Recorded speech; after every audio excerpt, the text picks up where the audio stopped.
Coming up on All About Android, it's me, Jason Howell, joined by Ron Richards, Wintwit Dow, and Florence Ion. This week's show, we talk about legible legacy logos, we talk about widgets on your Huawei, we talk about the Motorola Rizr and how it's risen. Why is this here? That's the story of Papa Roach and the Galaxy S23 Ultra. We've got Pokemon's Dynamic Oasis, and what does 90,210 have to do with Android? You're going to have to watch to find out. Podcasts you love. From people you trust. This is Twit. This is All About Android, episode 619, recorded Tuesday, February 28th, 2023. Wonderful world of widgets.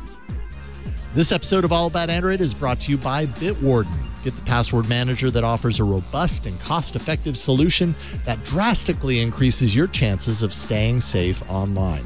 Get started with a free trial of a Teams or Enterprise plan, or get started for free across all devices as an individual user at bitwarden.com/twit. And by Decisions. Don't let complexity block your company's growth.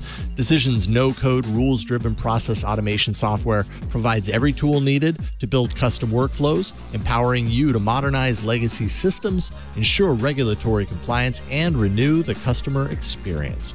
Visit decisions.com/twit to learn how automating anything can change everything. Hello, welcome to All About Android. This is your weekly source for the latest news, hardware, and apps for the Android faithful. I'm Jason Howell. And I'm Ron Richards. And I'm Wintwit Dow. And I'm Florence Ion. Oh, Hi, yeah. everybody. How's We got a it full going? house. We got a full house on in the MWC week. Full house in the house. Mobile World Yes, Congress. None of us yes. are enjoying ham on.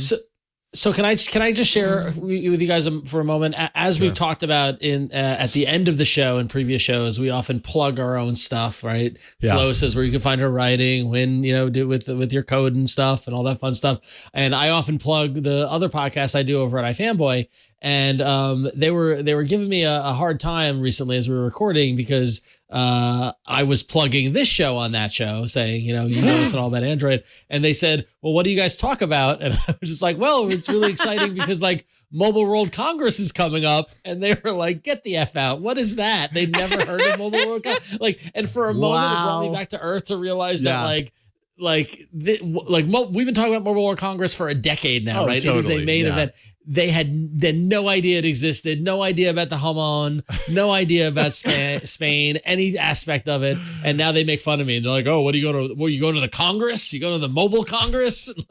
Welcome to the rest of the world, Ron. Yeah, so basically, I know, exactly. So basically, the Venn diagram of the two shows, the only interconnected piece is you. Like that's pretty much, yeah. Pretty much. That's it. You are the only interconnected piece. Everybody else is on one side. Good analogy. Well, I was going to say, Ron, that I actually started following y'all's Instagram account like a couple weeks ago, and I actually love the panels of the week. I was going to say that, but if they're making fun of us, no, they're making fun of me. Just to be clear, they're making fun of me, which is okay. That's okay. Yeah, but actually, I love the panels of the week because it actually is kind of inspiring me to kind of pick up some more issues or maybe like rent them from the library or something. Cool. So anyway. That was cool. Just want to like cross. Is that collab? Yeah, cross the streams. How do we say cross the streams? There you go. There you go. Thank you. Something like that. Cross the promotional streams. There. Yeah. Cross the T's, dot the I's. Cross promotion. I like to cross I's and dot T's just to mix it up a little bit. I literally, that's what I say by accident. And those letters end up looking really weird when I do that. But before we get into the news, why don't we start with, I'm just now realizing we don't have a news block. Do you want a news block, Burke? I just heard the loudest sigh. Well, you know the answer, but it has a word in it that I just don't want to push. Okay, this right don't worry, but don't you worry. We got you, Burke. We don't need to do the.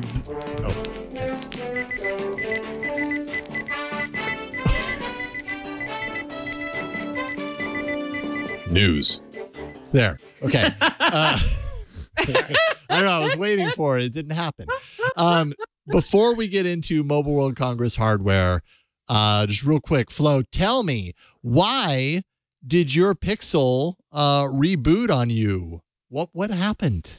What happened? I honestly, I mean, I can tell you what happened, but I have no idea what really happened because I tried to do some. Okay, let me. Well, back up here. before you do this, I Yes. saw people talking about this on social and out there, and I was like, "What are they talking about?" And all I saw was that a YouTube video causes Pixel 7s to crash, which I was Yes, like, "No correct. one's silly enough to do this." Flo, And well, she's it works she's now. a journalist. Wait, does it Yeah, work now? I Let's think see. they've fixed it. Yep, is it works the last now. that I saw. Okay, I was gonna try and crash the Pixel 7 Pro, but I think they've fixed it. alas. So really, first of all, full disclaimer and judge, it's fine. You've all been doing that for years. I have never seen Alien. I have seen other Ridley Scott. Have I seen other Ridley Scott films? Maybe I have not. I don't know. That's fine. I haven't seen Alien. I'm scared of it. I have been scared of it since I was a child. You're not a I've fan never played of it. like scary movies, right? No, Just not your thing. Psychological horror. No, Okay. not a fan of psychological horror. Okay. So I didn't really know what I was in for testing this, but yesterday I logged on. My coworker who had grabbed the news before me, Kyle Barr, who's the one who ended up writing it for Gizmodo, was like, "Hey Flo, I need you to test your Pixel because this thing started happening while you were sleeping." And I was like, "Oh dear." So I tested it on my Pixel 7 and Pixel 7, my personal Pixel 7 and my Pixel 7 Pro review unit. Dang, And what you I want did a is I went to Volvo crash. YouTube. I looked up what is the line in there? Get out of there from Alien. That scene. Get out of there. Yeah, I don't remember that. Get out scene, of there. Okay. It's That's the HDR clip that was published by Apex Clips on YouTube. And immediately when you would press play on that clip, the phone would just like crash and reboot. but- Ooh. It did this on the Pixel 7, on the Pixel 7 Pro. I've actually had this happen to me on Chrome OS as well. So this is just the way that my understanding is this is what happens with Google software when it is overloaded, right? It just like shuts down, I guess, much like a Windows or a Mac would. What are you doing, Burke? You're showing the clip. We're going to restart everybody's phones. Actually, probably how doesn't does work that like even that, but- happen? Like, how? Yeah, it's why so does weird. how could that even be a thing? I think the conjecture is that it was just like a bad HDR coding that just throttled the system. Michelle Rahman is freaking out because he knows why, and we're not I accurately know. explaining it. That's what Yeah. that's I what know. Michelle said. Yeah. Yeah. This reminds me, it's probably not the same thing, but okay. So one thing is like, I swear there was an article Michelle wrote like last year where he explained HDR codecs and Android. And it was one of the ones where I was like, okay, I'm going to spend all afternoon studying HDR codecs because I don't want to mistranslate Michelle's like article. So, but it's really interesting because like, you know, they're obviously trying to make like HDR like work and display correctly in devices. And like we did cover a story where they were like messing with the screen brightness to kind of fix some of the issues with HDR. So I wonder if there's something about the way that they're trying to display HDR that something specific to that device is getting overheated or overloaded do they or support something. 4K In our true conversation- 4K video? You know, and it, like that could just be that too. In our conversation earlier, Michelle said the bug has to do with an unhandled HDR mode. And he said that, you know, there's already a bug and a patch already in. If you're on QPR 2 beta or Android 14 DP, it won't affect you. But sure enough, he doesn't know the exact cause, but once the source code is up on QPR 2, he's going to find the patch. So he'll find this the next patch. week. Yeah, exactly. So Detective Rahman on the case. Mhm. yeah. Oh, for I wanted Dallas. to mention that this was apparently plaguing the Pixel 6 as well. Huh. So, which of course just leads my brain to be like, is this like a tensor Yeah. programming Super situation? interesting. Kind of sounds You know, like it could that's be. just immediately. I mean, If it's isolated those two. You know what it makes me realize? It's been far too long since I've watched the movie Aliens, and I need to watch it again. That's Good what movie. I so realized. you watch it and then translate it for me. I guess I could go read the Wikipedia. I feel like I should know the plot, so at least I like understand it in terms of pop culture. I know it's an essential part of pop culture. I'm sorry. Yeah, is it Alien or Aliens? Well, it doesn't I was matter. going to ask that question to be pedantic. I think it was Alien. Alien. The first single. one. Okay. Single. It's still Um, fantastic. also, Aliens Flo, is better, by the way, Flo. Yeah. And less You scary. don't And need watch to- it without the sound. No one It's an needs to action cover movie. everything of pop culture. You can have different corners of pop culture covered. Nobody can be everything for everyone. Sure. Yeah. So It's true. It's true. Very true. You are forgiven for not having seen it. It's okay. Thank you. You don't have to see it. I will see it for you, and I'll let you know how it Thank goes. you. All right, let's get into the hardware now. That was a really quick news block that we didn't plan for, but it's time for Mobile World Congress hardware. Let's do it.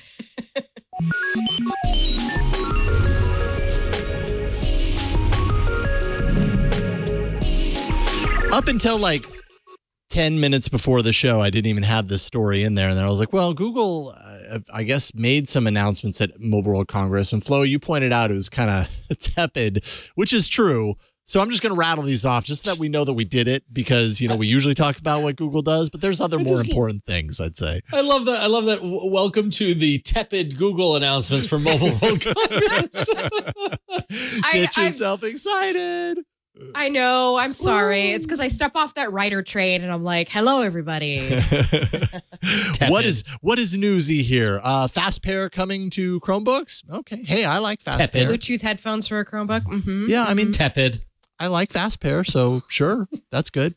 Yes, give us a tepid reading on all of these, Ron, please. Okay. The tepid scale. Google Meet offering noise cancellation to filter out noise in the background of your meetings. Ooh. Tepid. Okay. Okay, I feel like, by the way, this is going to be really annoying for Burke because doesn't Zoom do this? Like, Yes. maybe we don't want this automaticness. Maybe. Yeah. we Noise want Is it cancellation. automatic? Can you turn it off? I have a great example where actually noise cancellation kind of messed things up. So I'm actually doing some like fitness training with a coach, and he was teaching me breathing technique, and he was actually demonstrating the breathing technique. But you couldn't hear it. I couldn't hear it. Yes. Oh, jeez. I was like, Just- AJ, sorry, I couldn't. Nope. Because he was Just showing me how repeat to time after the breath. me, I was and like, then 20 seconds of silence. Noise It's like- cancellation is great when your hardware sucks. If you have great hardware, you don't want it, and it's really annoying Yeah. because it just makes things disappear. Yeah. Burke has encountered many days worth of annoyance due to noise cancellation and other strange things that. I just want to add, like, we have to have these conversations when we're talking about these features because otherwise this is just like marketing at the end of the day. And so, Yeah, Yeah. true. I mean, this whole story is marketing at the end of the day. This whole show is marketing. Yeah, this whole show is really Marketing World Congress. right. goodness. That whole event is marketing, really, when you get down to it. Ability to increase content size in Chrome to 300%. Tepid. Okay. oh. I mean, Actually, you know but what? you know what? That's I really don't helpful think- for some people. hold That's good on. for accessibility. This is not That's good for tepid. accessibility. Okay. Not I know, tepid. now All I'm right. like going back on my tepid scale. Yes, it's good for accessibility, but also Yeah. cloud gaming. Because let me tell y'all, I've been having some issues with like the Chrome OS gaming Chromebook. I was having issues with the upscaling when it would run okay. in the window. So Okay. this could be good maybe for that. Maybe. Tepid. Yeah, still pretty tepid. It's tepid. You're right. It's tepid. A new Google Keep widget for single note editing from the home screen. I mean, interesting, but like that's Mobile pretty World good. Congress worthy? Really? Like, Well, sometimes Google updates feel like this, right? Like even the feature drops sometimes. It's kind of like we had this handful of extremely random little pieces of updates to 5 different apps that we decided to package together to make it seem like one really big thing, even though like it doesn't add up that way. So I don't know. I mean, they're neat, I guess. We at Trello, we used to try to write release notes for stuff like this, and we sometimes you just like stare. It's like, look, this is good stuff, but it's like the marketing folks always kind of want you to like, and also we had this like history of funny or like punnyful like release messages. So having like some decent but like tepid features, it gets hard, y'all. The push to make things sparkle and scintillate is high. But the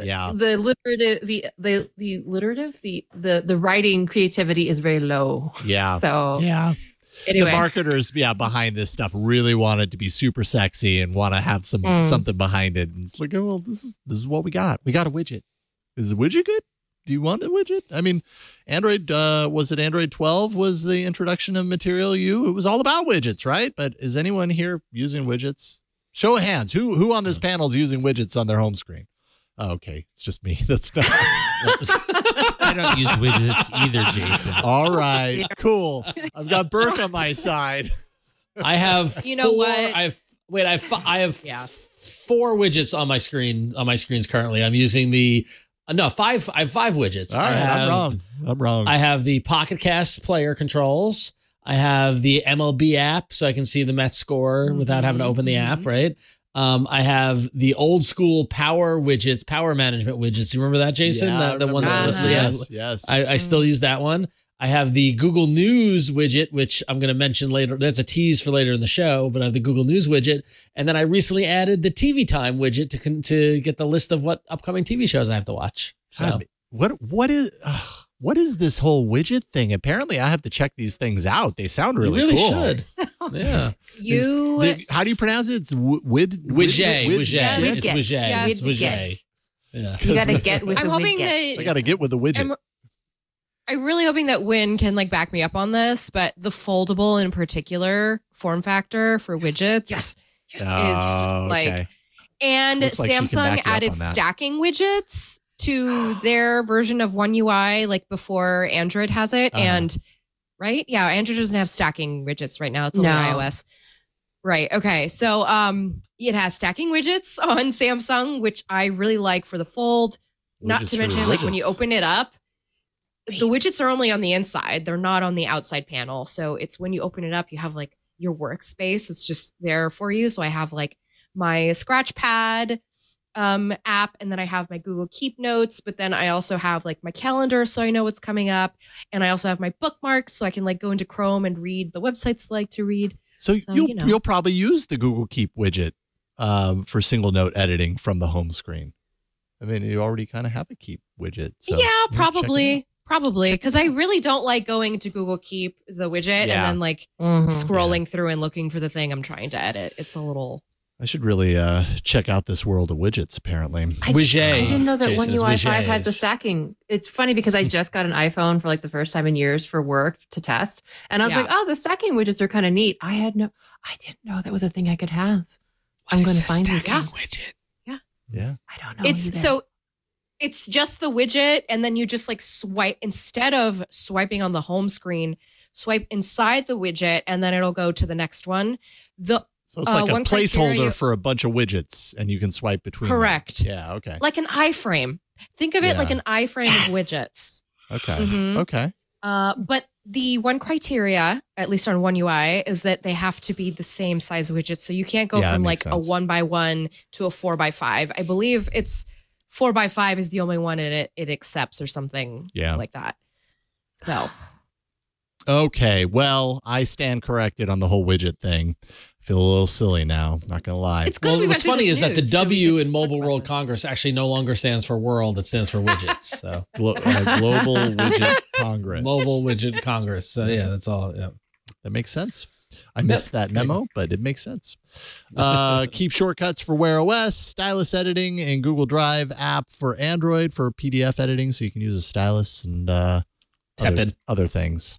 But it sounds like the widget thing was actually a pretty big deal, according to everybody It really here. was. I didn't think it was, but there we go.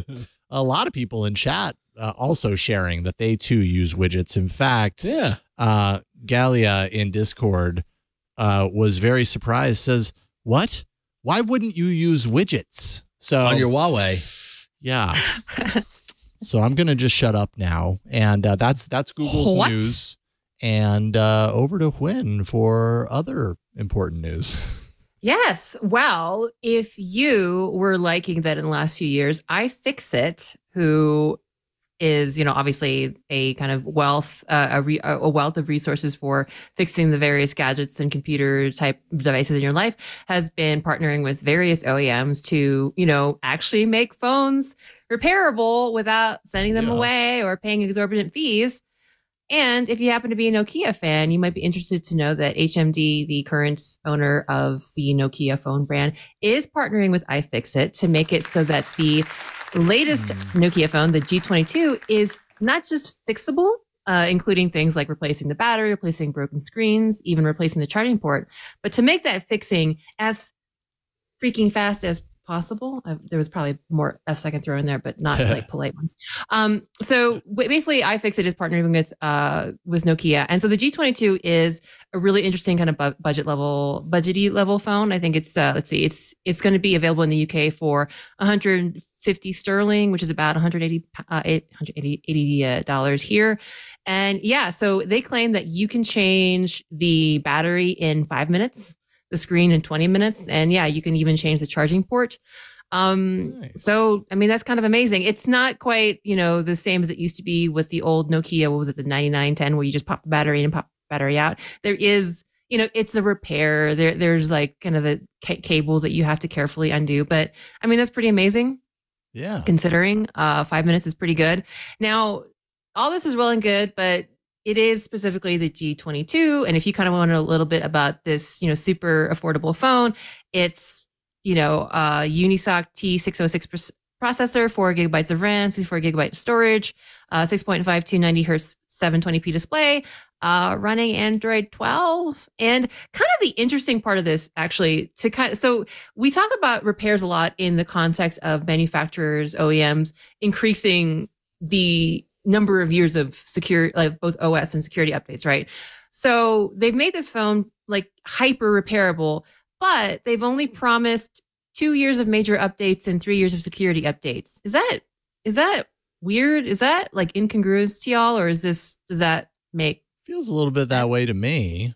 Certainly, when I read that, I was like, really? Those two things don't seem to go hand in hand. At the same time, like we've also talked about like these longer and longer update promises, 4 or 5 years or whatever. How does that translate to lower end hardware? And this is definitely lower end hardware. Like even if you could keep this lower end hardware updated, and update it 5 major OS updates or 4 down the line, would it even operate very well 4 years down the line on that OS? It's not something that we know now, whether it could or could not, but I would guess that it probably wouldn't run like as well as you would want it to. You know what I mean? Mm-hmm. On those kinds of internals. So I don't know. It's still more in the vein of OEMs like actually making their phones repairable, but I don't know, like I don't know. I find that kind of underwhelming. And speaking of interesting and possibly underwhelming, just to go along with this story, Nokia changed their logo. So this is, to be clear, so Nokia, of course, originally was the company that, built the brand of phones that many of us kind of probably started our phone life on. They, of course, sold, I think in 2014, the phone business to Microsoft, which didn't turn out so well. So a bunch of the former Nokia execs started HMD Global, which is the actual Nokia manufacturer now. Now, the original parent company, Nokia, has changed their logo. And I don't know. Let's just throw it up on the screen and see what everyone thinks of it. It's Aosia. It's Aosia. That sounds like Aosia. Condition or something. Aosia? Yeah. Aosia. That's a backward H at the end, is what it is. Aosia. Aokia. It's not as bad as Kia, which everybody is calling K. Oh my lord! Well, that's so we talked about this when the logo came up, because Burke mentioned that Kia changed their logo, and someone on Twitter pointed out by analyzing tweets data that here it is. I'll share it again, Burke, if you want to throw this up on the screen. I'll put it on the doc as well. But over since Kia released their new logo, at least 30,000 people a month search for, quote, KN car. KN, yep. Mm-hmm. Sorry, yeah, K, that's right. KN. Yeah. No, you can't make that up. Yep. Oof. Like, I guess they could have detached the I on both sides and then you would know, you know what I mean? But they have it like merge in and anyways, I don't design logos. Focus. I don't know. I mean, focus groups. That's all it takes. Yeah, true. Have to imagine there were focus groups involved there, but maybe not. Yeah. To be fair to the parent company, they are trying to differentiate themselves since they are not distinctly not in the phone business anymore and kind of more like business to business. Right. They are trying to differentiate. And the it's not clear whether, the actual Nokia phone brand, it's not clear whether, they're going to change it all, but the G22 that we just talked about will come out with the nice OG, nostalgic, wonderful old branding. So if you're a Nokia fan, you can still get your good old Nokia logo that is actually legible. Your legacy logo.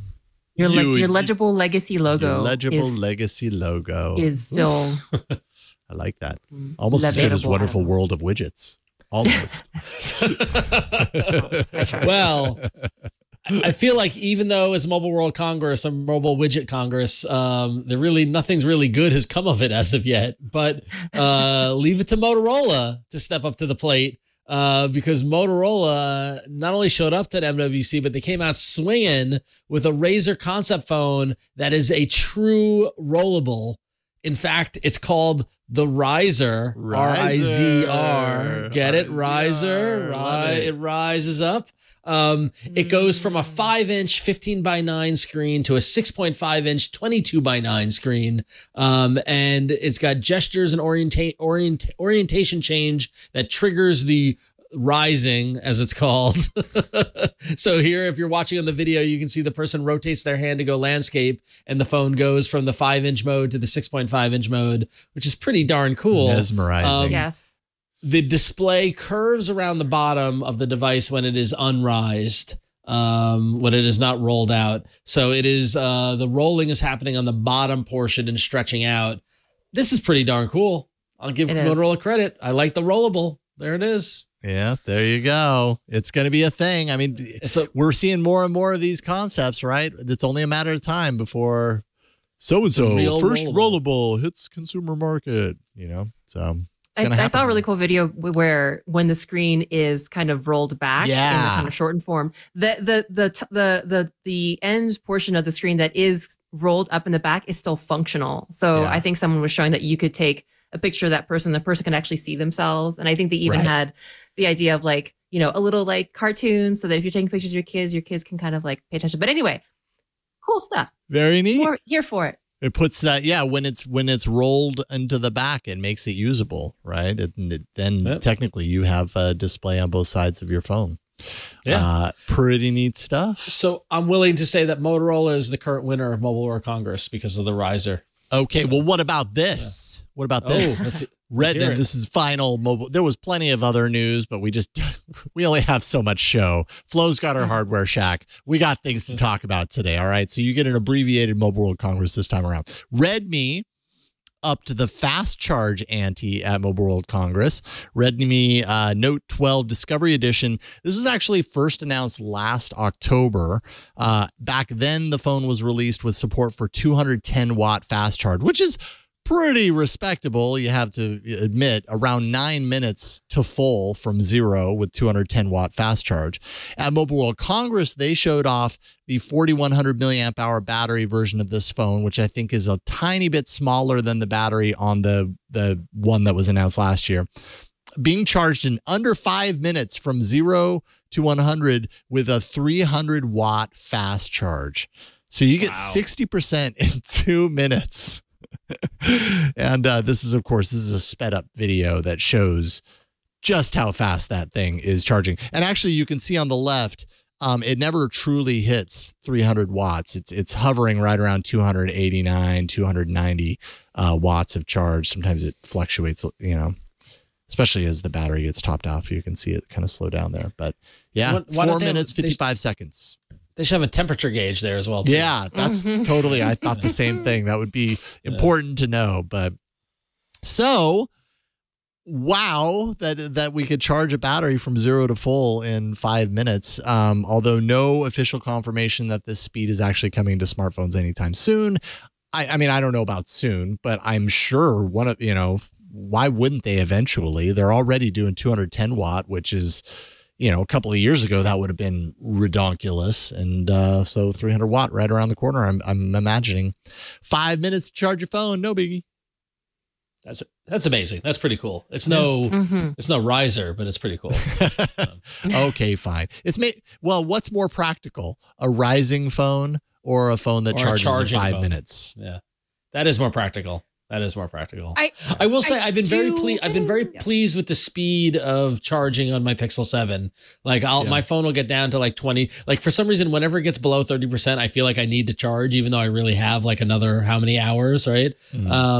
But whenever it gets under 20, I plug it into my phone, I'll walk away, I'll come back, and it almost always is back up over 50%, like within a few minutes, which I find amazing. Nice. But, love it. Yeah. What were you going to say, Flo?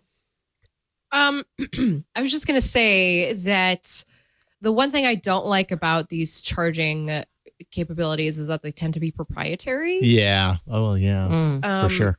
And as a result, like Ron, I definitely feel like the Pixel 7 is a good charger, but compared to a Samsung or a OnePlus device with Super VOOC, it's like I hate waiting for the Pixel to charge. The Super VOOC in particular, slow by comparison, no question. Yeah. Yeah, the Super VOOC in particular, which is Oppo's technology that they put into the OnePlus, which is sold here in the US. I mean, that can fill up your phone 100% in under half an hour. Yeah. But that's an 80-watt charger, which, a charger that size is usually powering up like a laptop. Yeah. At minimum. Right? No, he got 300 watts charging a phone. I mean, I was just about to say like it's so unnecessary, but is it? Because it's a common complaint. Everybody wants bigger batteries on their phones, and if a phone can be charged in 5 minutes, then again, it gets us closer to that point where it doesn't matter if the battery is bigger. Just plug it in for 5 minutes. You're good to go. Yeah. Yes, as long as you have the requisite hardware on hand with you. The other thing is that I have a sneaking suspicion that this is just like not sustainable. Yeah, in the long term. The longevity aspect is definitely concerning. Longevity as much as like, and I'm using OnePlus because that is the brand that I have the most experience with, and that is sold here in the US. They say that like they have the battery repairability capability, and that you can go into the settings and like see how much life is left on your battery, but all of that stuff feels so anecdotal. Yeah. To how much power you're actually like putting into these little devices. Yeah, and how hot does it that is little worth device noting. get?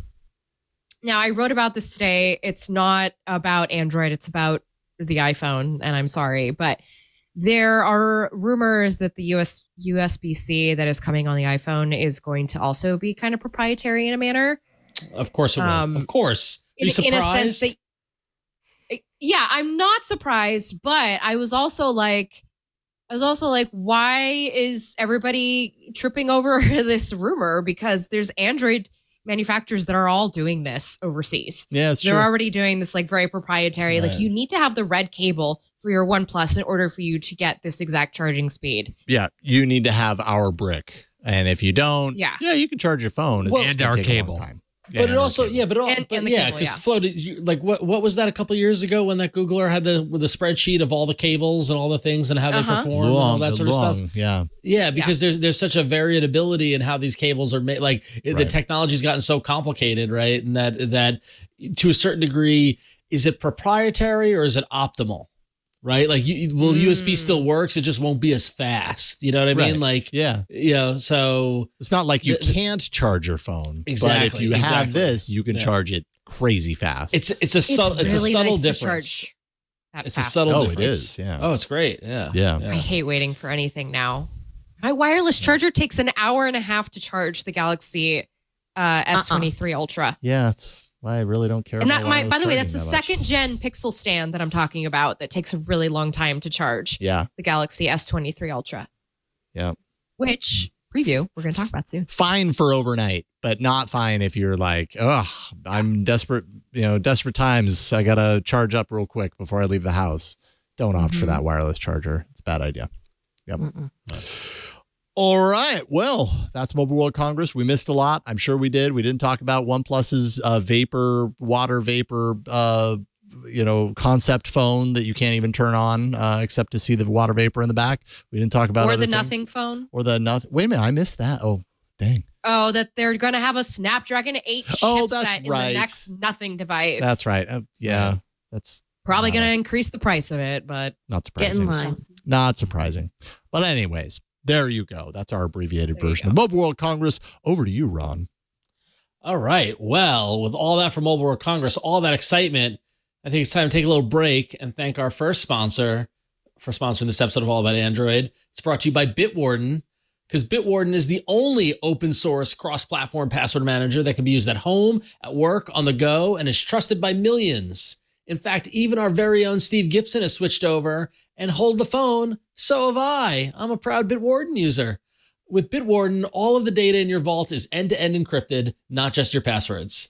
You can protect your data and privacy with Bitwarden by adding security to your passwords with strong, randomly generated passwords for each account, and go further with the username generator, where you can create unique usernames for each account or even use any of the 5 integrated email alias services. And I know I was kind of saying it tongue in cheek, but no, truly, I did switch to Bitwarden and I'm loving it. Ever since that data breach with that other password manager, I migrated all my stuff as well as my wife's stuff, and we're all in Bitwarden now. And I love its ease of use, ease of creating new passwords, access through their browser widget, mobile app. It's all there. Bitwarden's got everything you need. It's so fantastic. And Bitwarden has new features to announce in their latest February release, including significant updates to the key derivation function encryption. New Bitwarden accounts will use 600,000 KDF iterations for PBK DF2 as recommended by OWASP. Argon 2 ID is also an optional alternative KDF for users seeking specialized protection. A stronger master password has a higher impact on security than KDF iterations, so you should have a long, strong, and unique master password for the best protection. They've got master password security checks, so new users who create their accounts on mobile apps, browser extensions, and desktop apps can now check known data breaches for their prospective master password via HIBP. Logging in with a device is now available for additional clients. Login requests can also be initiated from browser extensions, desktop apps, mobile apps, and desktop apps. Share private data securely with coworkers across departments or the entire company with fully customizable and adaptive plans. Bitwarden's Teams organization option is $3 a month per user, while their enterprise organization plan is just $5 a month per user. And individuals can always use the basic free account for an unlimited number of passwords and upgrade anytime to a premium account for less than $1 a month, or bring the whole family organization option to give up to 6 users premium features for only $3.33 a month. At Twit, we are fans of password managers, and I am a huge fan of password managers, and Bitwarden is the only open source cross-platform manager that can be used at home, on the go, or at work, and is trusted by millions of individuals, teams, and organizations worldwide. Get started with a free trial of a Teams or Enterprise plan, or get started for free across all devices as an individual user at bitwarden.com/twit. That's bitwarden.com/twit. And we thank Bitwarden for being an amazing password manager, keeping my passwords under lock and key and protected, and for sponsoring this episode. Thanks, Bitwarden. Thank you, Bitwarden. All right, it is time to check out the shack. It's time for the hardware shack.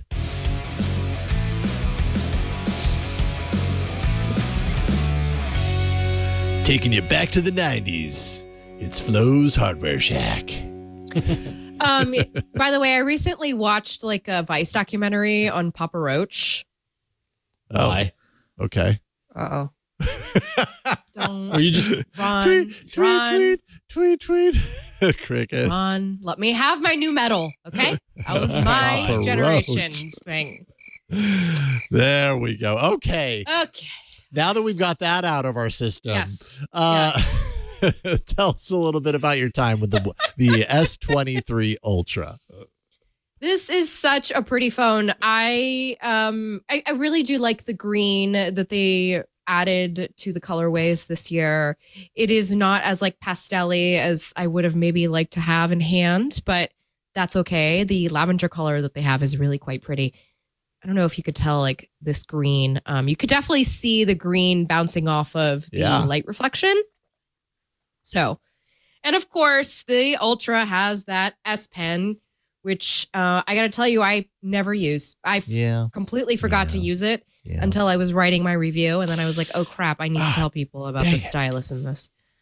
Yeah, I agree with that. Yeah. I mean, it's nice. Yeah. It's nice for the people who really love their stylus. You know, they're going to be happy, of course, as they always are. But yeah, I don't really use the S Pen. So, okay, the Galaxy S23 Ultra. I want to know where you would like me to start, because I was having kind of a hard time like putting my notes together for this, because I could do this as any regular phone review. as I experienced it. Or we could talk about the fact that like the headline of my review really upset a lot of Gizmodo readers. Because I basically said the Galaxy, so the headline is Samsung's Galaxy S23 Ultra is great, but it would be better if it folded. Oof. Yeah. Yeah. Yeah. I do not, it's not that, so like Samsung makes great phones. Yeah, they definitely do. make some of the best phones on the market right now, whether or not you agree with the way they're doing the Android software. But I feel like they are most innovative when it comes to foldables because A, they're in their fourth generation of them coming on fifth. And B, they actually have a manufacturing line. So you can trust if you're buying a foldable from Samsung, like there is backup to this, right? Mhm. And so when I first went to the event for the Ultra and the rest of the S23 family, I remember talking to my friend, Caitlin McGarry, who you all know, she's now with the Wirecutter. And I told her, I said, I am just kind of bored by this whole announcement. It just felt, there we go, really tepid. Wow. I love the Z Fold 4 has become such a part of my daily use case. And yes, like I do have my primary Pixel 7. That's like my personal phone. But I told Samsung, I said, I'm keeping this phone until the next foldable comes. A, because I want to see how this holds up since I have been reading about like longevity issues and things of the sort. But also because I want to understand this experience as like a real committed user. And so when you go to the Ultra, it just kind of feels like, why is this here? Why wasn't this just put into a Plus model? Because, why? I guess Yeah. that's a good What do question. you guys think? I mean, it's a good question. Possibly because it's the legacy of Samsung to always have the Ultra and to shovel in all the best stuff into the Ultra and still have the Reg and the Plus. I don't know, because they always have. That's what the fans of Ultra have come to expect. Is that a good reason though, Jason? I don't know that it's. I'm not saying that exactly. it's a good reason. Yeah. I'm just saying like it's a valid question, right? Right? Like why can't some of this functionality be in the lesser devices? And yeah, I don't know. Other than to say that like the Ultra user, and the Note user of days of old, are essentially kind of the same people to a large degree. And they want that larger form factor with the S Pen. Other than that, I don't know. It's a good question. It's $1,200. Yeah. It's $1,200 starting price for the S23 Ultra, and that only gets you 8 gigs of RAM, which I'm sorry, but if you are spending that much on a phone, Yeah. you better Totally agree. darn well get 12 gigs of RAM, because you can get 12 gigs of RAM in a OnePlus phone that I'll tell you, like, yeah, Samsung did some tweaks to the Snapdragon 8 Gen 2 that's in this, but it doesn't like soar above a OnePlus 11, which is, variably cheaper in price, and has similar capabilities and even almost a similar screen size. Like these are all big phones. So my argument was that the S Pen should be taken out of the Ultra completely, put into the Fold, because to me that makes the most sense in terms of usability, because using an S Pen on this narrow screen, I know there are artists out there, but I do not see myself as a note taker with this. Okay. There's no note taking happening here. If I'm doing note taking on it, it's digital. I'm typing it out, right? Because I have this big screen. But there are people who use this and have for years in exactly the way that you're talking about, right? And those are the people. Those are the people that are willing to spend $1,200 on the Ultra. It's hard for me. The thing is about this phone, though, is that when I think about the price tag, I also think about the cameras on the back, because I'm coming at you right now from a mirrorless camera that cost me 2 Samsung Galaxy S23 Ultras, but it's a camera I'm going to have for a really long time. And, its sole purpose is a camera. This is not a sole camera. This is a camera and everything that a phone can do. But so I can kind of understand why maybe somebody would want to spring for that capability that's built into the back there, but you will get very similar shots with an iPhone 14 Pro or a Pixel 7 Pro.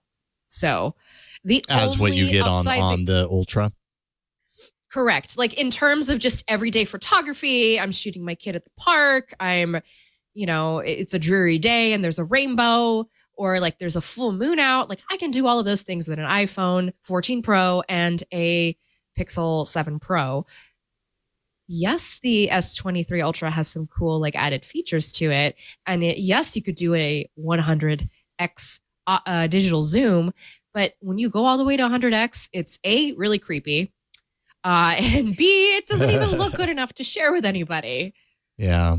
You could get away with like up to 20x, really. Even for a concert, which was, I think, the situation that you're showing there. By the way, is that Rage Against the Machine? No, it's Humphreys McGee. But okay. I was not super close to the stage on a lot of these shots, and yet, like, I use the zoom to get some of these, and these kinds of things always look different when you put them on a desktop. I didn't move the photos the video over there looked just really to good. The video looked great. Yeah, I mean, I would say the video on this phone is spectacular, especially compared to something like a Pixel. Pixel video has always been blah. But oh my gosh, I got some pretty great photos per second. I got some pretty great kind of challenging photos at the concert from pretty far away, considering. So, yeah. Yeah, but I still don't think you need like 100x to really do that. No. And there is, by the way, an astrophotography mode on the S23 Ultra that comes as part of the Expert Raw. I'm going to call it an app. You do have to download it from the Galaxy Store to get it configured in the Samsung Camera app. But it's also available on the regular GS23. And so you can technically do the same thing with those that you can with this phone. Because it's just using AI to do the thing that you are doing, which, Burke, I sent you a link in our Slack that I forgot to send over to Jason earlier. But basically, they are my... I put it in the doc. It's at the bottom of the links list of this story in the rundown, Burke. And yes, it's got some photo comparisons. So I can go through it. And so he's I wanted to. If you guys want to look through it with me, we can. I will say that the photos are great. I know it's not great for the audio listeners, but I did take some incredible photos with the Galaxy S23 Ultra. I am really thankful for that too, because it was one of the most beautiful sunsets I've seen in my life. I happened to be in Santa Barbara when I was testing this phone. So I got to walk to the beach and take some really gorgeous photos. And I was particularly struck by Samsung's definitely worked on its algorithms so that it's not oversaturating when it doesn't have to. It's still kind of doing that on rainy days, I will say, which we didn't have rain when I was writing the review, so I couldn't test it. But at least on like the beautiful clear days, it's gotten a lot better at tempering how much editing it does in the post-processing phase so that things look as they looked to the naked eye. So the mountains in Santa Barbara, I believe the San Ynez Mountains, you could see kind of the way like the shadows were popping up on them from the sunset that was not quite bursting, but obviously like lighting it. And instead of increasing the saturation on that part of the picture so all it looked in focus, they left it as it looked in real life, like it was kind of like there was depth and it was in the background of these palm trees. And that's not something that I really felt was happening with the S22. So it's clear that they're making use of the 200 megapixel sensor that they put in there. It's grabbing more light. It's grabbing more detail. By the way, it's doing pixel binning anyway. So you're not really shooting at 200 megapixel. You're shooting at the equivalent of that multiplied. I believe it's 12 megapixels. So 200 divided by 12, whatever that would be. You do the math. Let me just do that in my head just real quick. 16.666666667. Okay, I think it's like something like that. Totally off the top of my head. Completely. Yeah. Listen, it's a great camera, but again, no different from the iPhone Pro or the Pixel Pro. And then if you go to the very last slide, Burke, of that slideshow, I believe it's slide 13. go ahead and keep going. Sorry to our audio listeners that we're doing this over audio. We're just kind of going through some night shots. Okay, so this is it. Oh, there you go. The Astrophotography Mode does have this very cool feature where you can basically turn on like a star walk Oh, yeah. overlay of sorts. I remember and the it'll old show apps you- that in the early days of Android, where that was like one of the neat things you could do with your smartphone. Yeah. Now it's just baked And in. so what this will do is you set it up, you set it on a tripod, you point it up at the sky. It will take your location data relative to where you are standing, and then it will map that over the sky so you know where the constellations are if you cannot see them with the naked eye. And then it does a long exposure shot, but it increases the contrast of the stars associated with that particular constellation, so that when you have a picture, you can barely see it, unfortunately, on the screen that we are showing you on camera. Yeah, if you zoom really in, you cool. can see the Big Dipper That's standing pretty out neat. prominently. Gotta say, Yeah. That's very cool. Yeah, that's That's a pretty awesome. cool feature. So, It does remind me of was it a Huawei phone that you take a picture of the moon and they just all looked really sharp, and it's like, wait a minute, how much of this is actually the camera versus like AI, tweaking to make everything just look almost perfect, But it looks really cool. It's a neat feature. I will say I'm still using the Ultra. Maybe it was Samsung. Sorry, this is my life. Maybe it was The Samsung. Ultra I is the can't remember. down. The Ultra is the downstairs phone, and the Fold is the upstairs phone. Oh man, Flo. Dang, Love it. hard life. I know. Not that I can I talk. know. Listen, it is my job to use these things. I Yeah, know. exactly. So I'm still using it. I really love it for TikTok, obviously. I really love it for typing. It's really great at taking like selfie video. If you're doing, it will work with TikTok, by the way. If you want to upload high resolution video, it'll allow you to do that, which previously was an iPhone only feature. But the $1,200 price tag, I strongly believe that Samsung should maybe pare down the flagship offerings and really focus on these foldables and making them more mainstream and more affordable, because I really like the dual action device. Yeah. I really do. I do. So That is the Galaxy S23 Ultra. before we move on though to the next thing, look at that beautiful, those of you watching the video, the beautiful sunset. It's pretty. God. See, good photo. I will say this is the nice part of the job. So I get to, like, You have lots of that. really nice photos scattered throughout your Google Photos library. I have those too. Jason, would you? So I did want to show you the.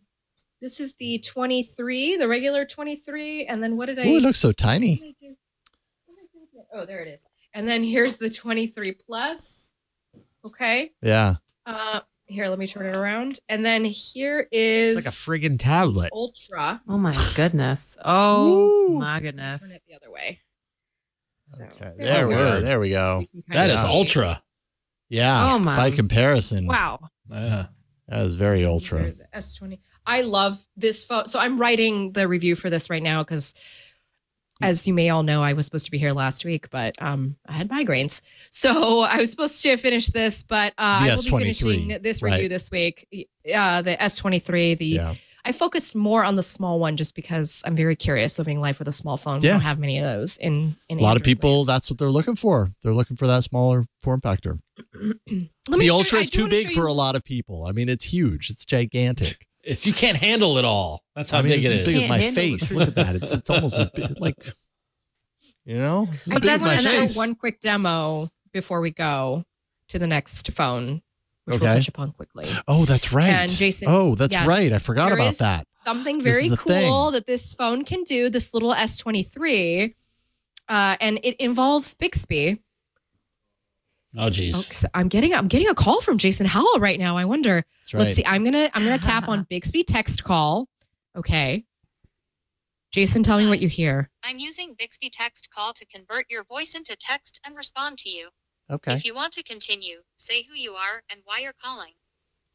Hey, Jason, I'll call you later, dude. You're going to call me later?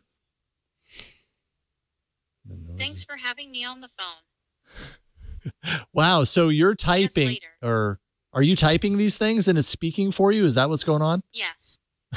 Like,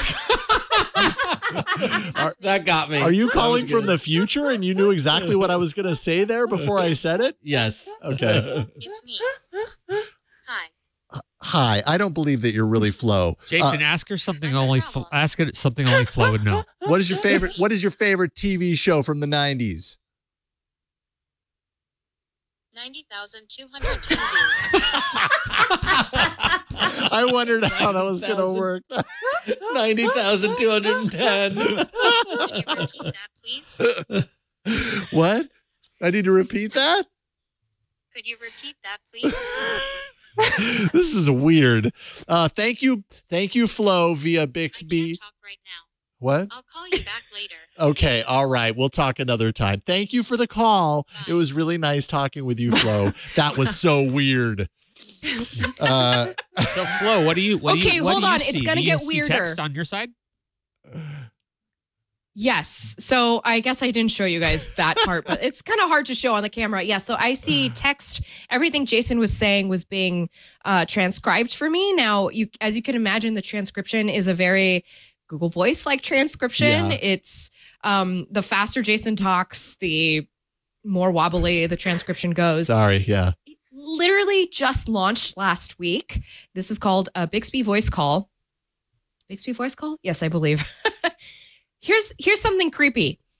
Pretty soon, so this is rolling out to Korean users right now, but pretty soon Bixby will be able to clone your voice to answer your calls. So you won't be hearing a Bixby voice. You'll be hearing an AI representation of whatever voice I've recorded within the device. Wow, that thank you. sounds interesting and rife for abuse. Welcome to the Uncanny Valley, baby. Oh my goodness. Okay. Well, I am intrigued and frightened all at the same time. As it should be. Woo, that was fun. Thank you for doing that. I'm happy you remembered you. that because we talked about it before the show, and I almost just ran right past it. That was fantastic. And real quick, because we don't have a whole lot of time, tell us a little bit about your flippin' phone. Okay. Folks, you can't buy this in the US, so I'm going to go through this real fast. This is the Oppo Find X2 Flip. It is another foldable, is another flipping foldable. Aww. It is going to rival Samsung's Flip overseas, not only with the name, but also with this very beautiful saturated screen that it opens up into here. And notice how quickly it closes. Oh, it's like a And little notice mini how- phone. The dimensions of it, it's like a mini phone. Oh, that's amazing. Yeah. Oh, Yeah. that's neat. Here it is relative that. to the Z Flip Yeah. 4. So this one isn't on right now, but this is a 1.9-inch screen. This, I believe, is 3.6 inches on the cover screen. You definitely get more of that. Very hard to do this backwards, folks. You get more of that home screen shit on there. The only annoyance about this is the UI for the cover screen is not as intuitive as the Samsung experience. And the other thing is that if you use like a face unlock, it needs to unlock seeing your face before you can actually like paw at it. So it's a little... So do you need to open it up in order to do that, or can it use those No, cameras I can that do are it back just there? like this. Oh, okay. But it's not So it'll perfect. look at me Yeah, and it's sometimes unlocked. Sometimes those systems don't work as easily as they should. Color OS is just basically Oppo's version of Oxygen OS. I'm not the biggest fan of what Oppo has done to the OnePlus interface, but luckily for me, they don't sell this phone here. So. Yeah. Doesn't matter. Doesn't matter.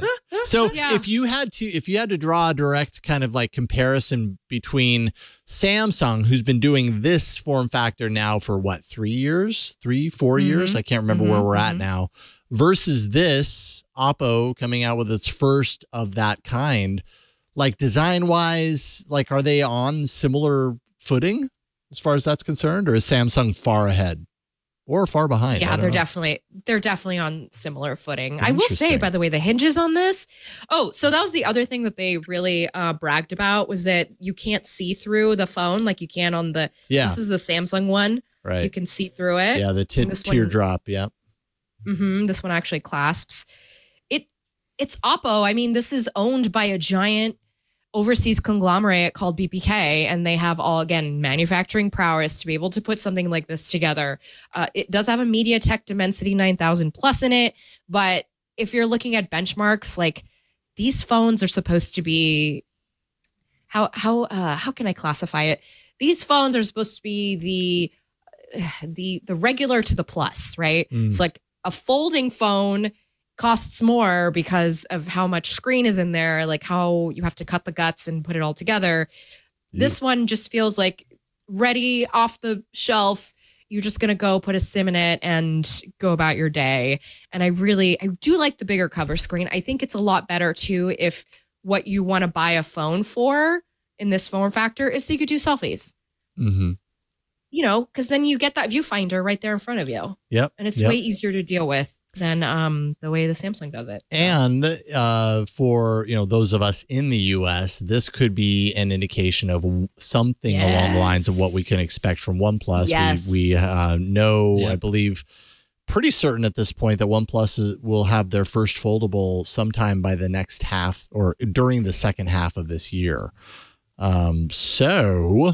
And, they seem to kind of share between OnePlus and Oppo a lot of the design stuff. So, yeah, it kind of seems very likely that the lessons they've learned with this are going to end up in the OnePlus foldable. Yeah, I do think this is promising, just so that we can get more dependable or predictable foldables from someone other than Samsung. Not that Samsung's foldables are bad. They're great. Clearly, like, when you love yours and that sort of stuff. But like, it's nice to have a little more competitors in the field, for right? sure. Drive no it. question. Yeah. Absolutely. But yeah, I mean, just to kind of tie it back to, I mean, like, obviously I'm biased because I'm also a very happy Fold 4 user, but Fold 4 user. But I mean, when I go out, and I kind of get where, Flo, you were going with your article on the Samsung 23. Is that, a lot of these things that seem like iterations, like, they're really beautiful, they're great, they're reliable, but they're the samesies. No iPhone user that is a friend of mine has cared about any phone that I've ever had except for the Fold. Yeah, except for the Fold, and they really like it. And so that is where that's so true. Yes, that's so true. People just for me too. Is Apple making this? Like, I don't know, but Android. So it's exciting. I don't know. I just think it all ties together that this is where we're going, and it's very cool. I think Apple Just is working on it. Yeah, I think they are too. I mean, and especially, I mean, they're smart enough to know that their users are compelled and interested in that hardware, and to know that they don't have the solution. The other guys do.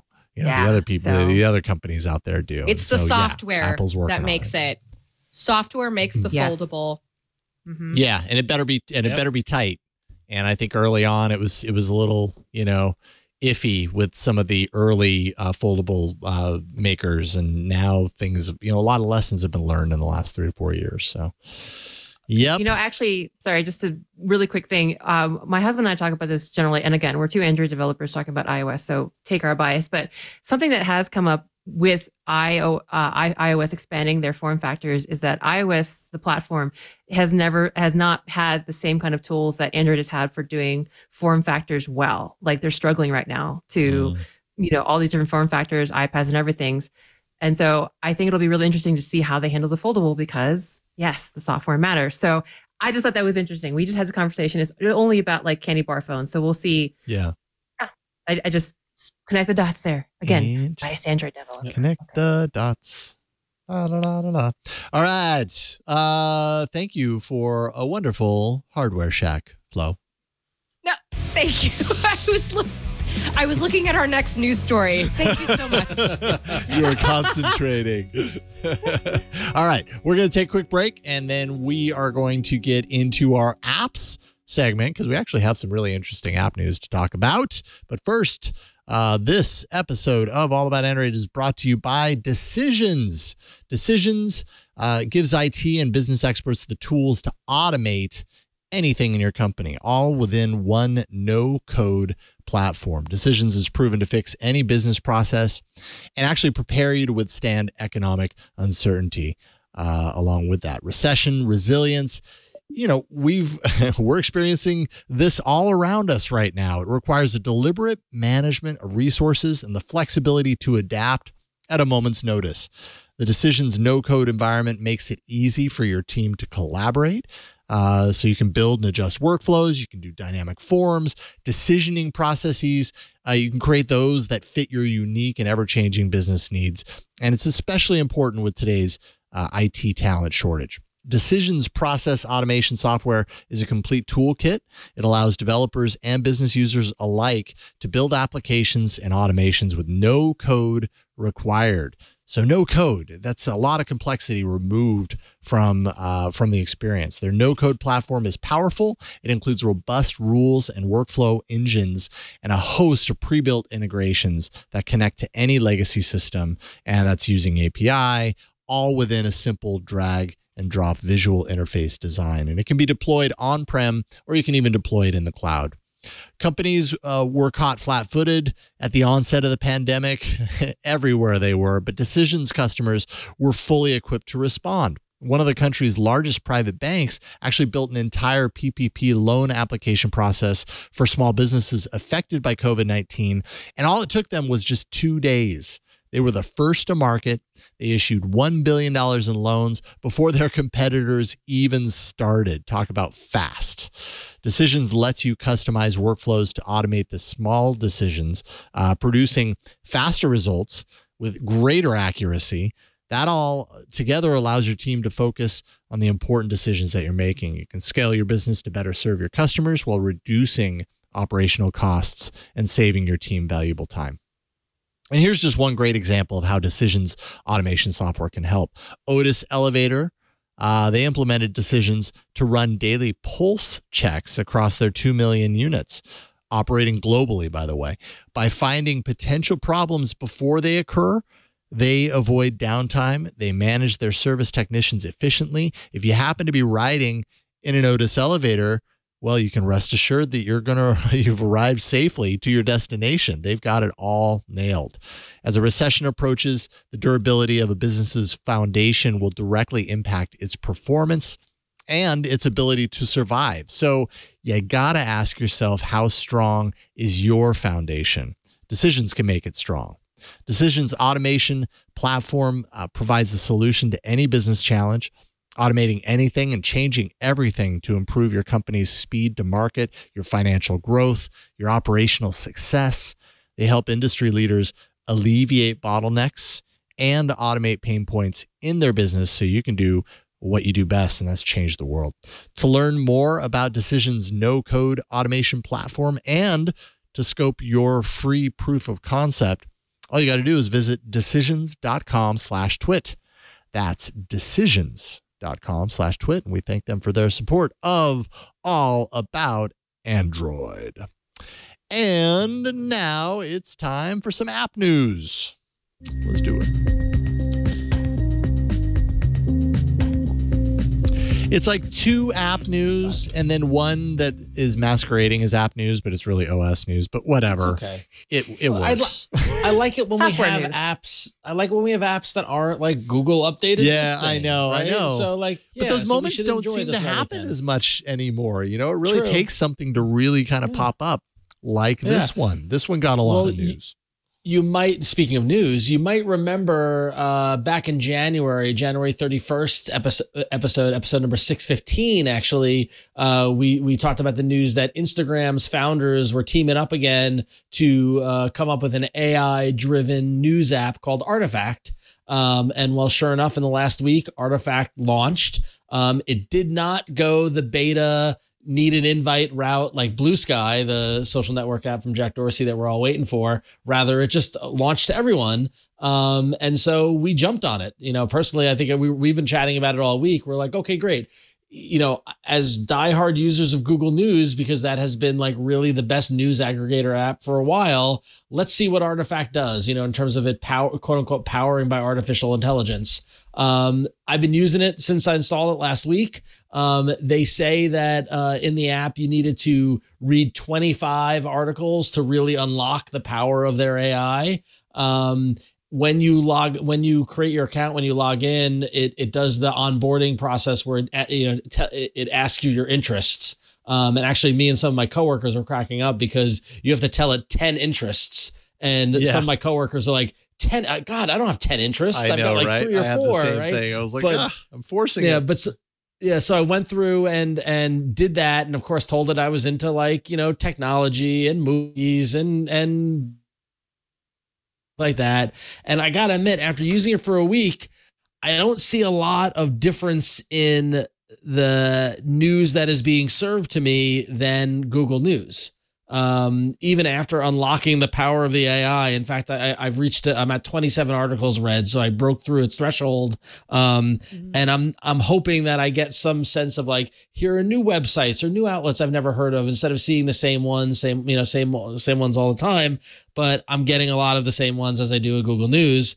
For me, one of the biggest differentiators in with Artifact between Google News, which is not something I love, which we stumbled on this, when we were chatting about it earlier this week, is that if you go to share an article, it doesn't share the source URL of the article. It shares an Artifact link and wraps the article within Artifact, because they're trying to get people to install their app. And it's an old tactic of wrapping the content around your app. Apple News does it. Google News doesn't do it. And that's why I like Google News. Yeah.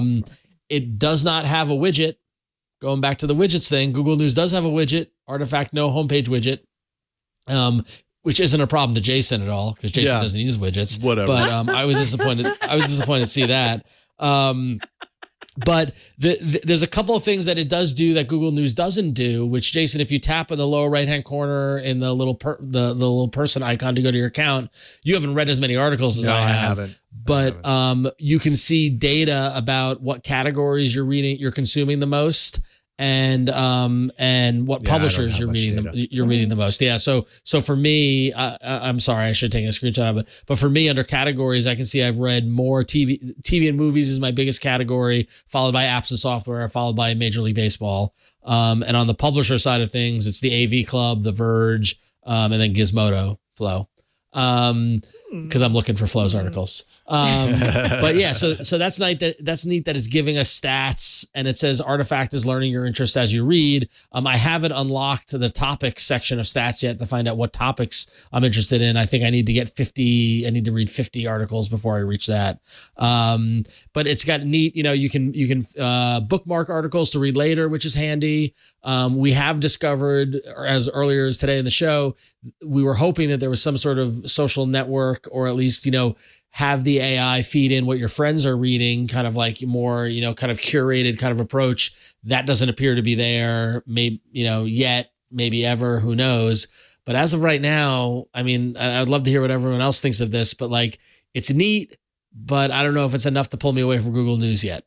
So yeah, the stats are cool though. When you unlock the stats, that's pretty cool. I obviously need to use it more than I have, because I haven't read an insane amount of stuff using the app. But yeah, I mean, my initial impression was that, like, how much room is there within an app that feeds you news stories it thinks you want to differentiate from one to the other? You know what I mean? Because Google News does that. Google's using their, computers and their AI in the background to try and understand what I open, what I pause on when I'm scrolling, what I read, and that informs what I see in the Google News app.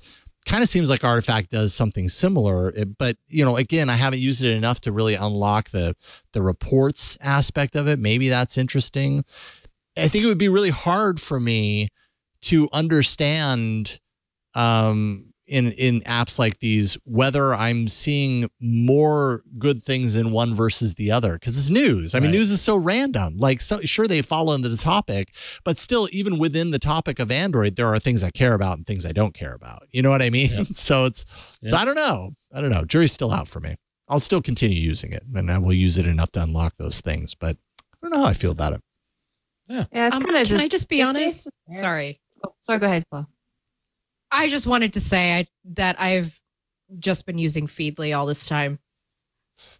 Simply enough. Feedly lifer. Yeah. There you I go. just as soon as Google Reader died, I just took all the RSS feeds and just put it into Yeah. Feedly. Hey, And that's a pretty awesome way to have a That's fair. controlled feed that has what you've specifically said. This is what I want to read. I mean, that's the beauty of RSS, right? Since 2010. Yeah, right. Exactly. Ingrained at this point. What about you, Win? I don't find it that interesting, but same as you, I have not really read enough to unlock all the unlockables, so maybe that's my problem. And something that I thought was supposed to differentiate it was the social aspect that we kind of were speculating. Maybe that's like meant to be the Twitter, filling a Twitter hole. And it kind of mentioned in the article that we had initially read that, oh, you're going to have some kind of feed that is the news or posts that people that you follow highlight, amplify, post, whatever. And I cannot find a way to add any of y'all in this app. Like right now, like I was expecting some kind of Twitter, like social thing. Nah, it's just Google News right now. So, and that's fine. Maybe it's in beta. Maybe it's not ready to be baked yet, but I'll keep using it. But I would try to use it to unlock the stats, because I did find the stats was like an interesting delight, and also like if I can get to that threshold and unlock the topics, I'll be curious to see if it then uses that data of the topics I'm most interested in to cross-pollinate the news I'm getting of similar topics, you know? Mm-hmm. But yeah, it's right now I find myself bouncing between Google News and that. I go to Google News just by muscle memory, to be honest, but like Google News right now serves me the best results because it has years and years and years of data about me, knowing what I want, and how quickly does it take an AI to learn that, you know? So, but some of you want an option that isn't Google. So here you go. There you go. Yeah. And it's early. I'm sure there's going to be features, built out into it to hook you and never let go. There you go. Speaking of hooking and never letting go, Pokemon, am I right? Maybe not me. I don't have a history with Pokemon, but Jason, would you like me to read this? yeah, sure. Go for it. Go for it. You got it. Okay. Great news, everybody. Yesterday was Pokemon Day, which is very exciting for us Pokemon fans. And Nintendo did not, not Nintendo, the Pokemon Company. Nintendo doesn't own Pokemon. The Pokemon Company does. Announced a new Pokemon tracker. It is the Pokemon Go Plus. And the cool thing about this tracker is that it's going to integrate with Pokemon Sleep, which is an app that was actually announced a couple of years ago, but the Pokemon Company is finally delivering on this app. Of course, we're not supposed to see it until like summertime, so we're still going to be waiting for it. But basically, you sleep at night, and this will do things in Pokemon Go the same way that you can now currently integrate like your Google Fit stats with Pokemon Go, and that kind of helps you, what's it called? Raise eggs or unhatch eggs, I should say. Helps you find items and things of the sort. It's, I'm very excited for this. But the thing that makes me most excited about it, though, is that companion device that I mentioned earlier, because you will be able to sleep with that instead of a watch like you would currently. You could put that under your pillow, and Pikachu will sing you a lullaby. Okay. And the more that you interact with it, the more Pikachu lullabies you will unlock. And basically what this thing will do is we'll use motion sensing to tell like how you move at night, how you're sleeping, and then it will give you a full readout the next morning. I do think this was a way to like track children's sleep without it being like seeming super intrusive. Oh my goodness, you put it that way. This seems really nefarious. No, not nefarious, but like, well, you can currently buy sleep sensors for like a baby. That you can put on the mattress I see. to see how they're sleeping. So. Maybe your kid is having trouble sleeping at night. Why wouldn't you gamify it for them? Make it fun. Yeah, that's true. Yeah, that's actually a really good point. Get some good sleep, and maybe tomorrow you'll have a new Pokemon. I mean, actually, you say that, but that's how it is going to work. And no, that's exactly it. No, totally. That's right up Flo's alley right there. My God, you said that and like she lit up. I can't wait. I'm so excited for this. I am very excited for Pokemon Sleep. I mean, if you're going to gamify life. This is not an April Fool's joke? No. It kind of felt like it, but no, it's not. Originally announced a couple of years ago. On what day? Yesterday was Pokemon Day. No, I know, but when they announced it a couple of years ago, was that on April Fool's? No, it was. Wow, they're like playing the long game, Ron. It was mid-pandemic. Mid-pandemic when it was like really high. All good April Fool's jokes, cross more than 1 year. Yeah, only the best ones do. Yeah. Yep. This one's really happening. There's a Snorlax that you can unlock if you use Pokemon Sleep. So. Well, sign me up. It's a Snorlax wearing a little nighty beanie. Oh. I do wonder what will the success be of this when compared to Pokemon Go. Probably not as bad. It's going to be Go to sleep.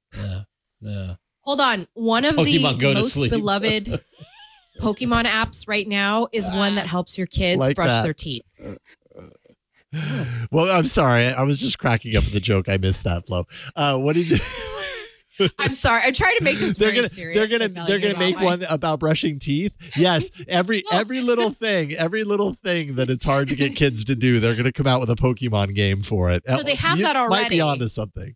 Hey, they have that already. Dev's got to eat. I'm ready for all the, like if you're on the Pokemon dev team, yes, do it. Yes, job security. It's called Pokemon Smile. It's called Pokemon Smile. Yes, and your kid, they like brush their teeth in front of. Oh my goodness! Wow. An AR camera capability, and then they brush their teeth along to a song so that they do the full 2 minutes, and it basically gamifies the teeth brushing. Already exists. Everything has been done in this world. Yep. And Pokemon did it. It's true. It's true. Pokemon has done everything. Is basically where we're at. Not everything. Has Pokemon implemented a dynamic island somewhere? No, but there is. Hold on. There is a virtual pet that you can pay for and unlock in the dynamic island. Oh, I like the attempted a segue, and then we just keep looping. Yeah, it's like screw that. We're talking about Pokemon some more. Yesterday was Pokemon Day. Well, you know where Pokemon probably would love to sleep? On a dynamic island. Is on the dynamic island. Yeah. Actually, I was going to say dynamic oasis because that, I believe, is what us and the Android faithful decided that the Android version. Yes, that's right. Dynamic island is called, but unfortunately, no luck. So obviously, when the dynamic island came out, which is of course a very very clever design solution for on iOS to recover that camera space by using it by cleverly hiding it and using the space to do a notification style, widgety style, expanding floating island. It took no time at all for Android manufacturers to want to copy this, and one of the folks or one of the companies that said we're gonna do that was Realme. So very recently, it seems like we had an unintentional peek at what Realme's dynamic oasis, which is actually called the mini capsule, like very less whimsical, mini capsule. So the VP of Realme, Madav Sheds, accidentally maybe tweeted with a little preview of what their mini capsule would be, and it is very much a dynamic island. It's a widget at the top that appears when you start charging. It is animated where this kind of black bar emanates out from the camera, cut out into this pill shape, and so it shows you your charging status. So, and it does kind of have the same idea of using design to cleverly hide the camera while displaying you information. He did delete it, but someone, of course, because nothing really dies on the internet, managed to capture it, and here we go. There's your, we're going to call it the dynamic oasis because that's so much cuter than mini capsule, but there you go. Yep, they're working on it. He deleted the tweet, but they're working on it. And of course, Realme is under the Oppo umbrella. Yeah, so maybe there's going to be an Oppo oasis of dynamic oases. Oppo oasis. Is that the plural of oasis? Oases?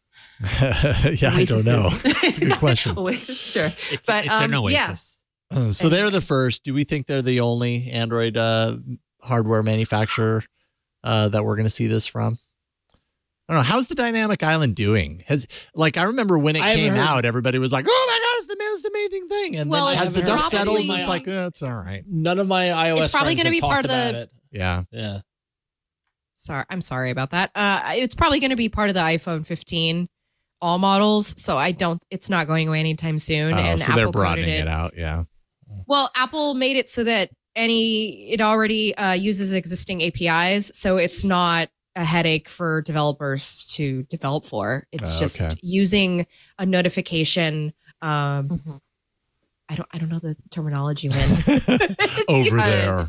Yeah. Cut out coordinates. Sorry. It uses an API related to the notifications. So there's when you have a constant notification, like your Uber's on the way, it knows to minimize to that part of the screen and that little part of the pill. So, and that's built into iOS from infancy. So it's just a part of the notifications API.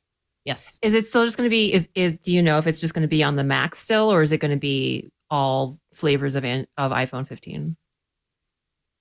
My understand based on leaks, because again, Apple doesn't talk about stuff the way that other Android OEMs do. But based on the leaks, it's supposed to be on all 4 models of the new iPhone 15, based on the rumors and leaks. Okay. That makes sense. The alleged rumors and leaks and alleged supply chain analysts. Allegedly. Allegedly. I don't see this becoming a huge thing for Android, honestly, because it's we just have a different ecosystem where this is going to be an OEM thing. We have hole punches. We have a great notification system. Yeah. Already.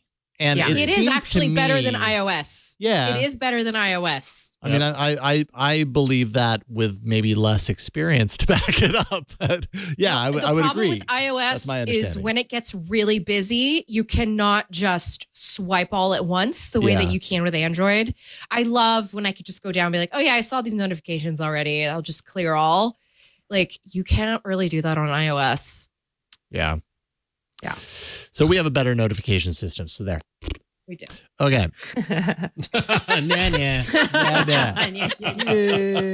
Show title.